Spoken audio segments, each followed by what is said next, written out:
Әйел сұлу, әйел ана жалғаушы, арманымен әлем шарлап самғаушы, қанаттарын ешқашанда талмасын, көркемдіктің көрмесінде таңдаушы. Олай болса, 11-ші әсін оқушылары ұсынған мерекелік жыр шашуларын мен ықылас лебіздерін қабыл алды. Құттықтаймыз аналарды, қыздарды, мерекеге шуақты бір ысқалды, болсын әркез көтеріңкі күнірдер, нұрын шашсын мерекеге өңірлер. Мерейлі сәт мерекеге ұласып, 8-ші наурыз тұрды қыр асып.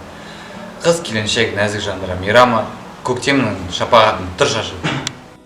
Анам менің аялаған ақ гүлім, анам менің бақытым мен шаттығым, анашым деп балан жырын арнаса, қалай ғана естілмеген тәттім. Анам менің өмірдегі тірегім, анам менің кеудемдегі жүрегім. Егер менің қасымда сен болмасаң, бұл өмірде қалай ғана жүремін.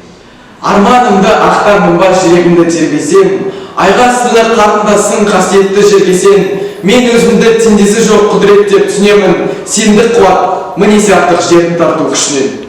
Дүниедегі ең кемеңгер дананы ана табады, аялайды, бағады.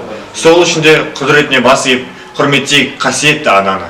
Нұрын шашқан күнімсің ғой жананам, бар шуағын баласына арнаған, бір өзіңнен қуат алып өмірде, сенің салған сара жолды жалғаған. Мереке күніңмен, тағы салам өзің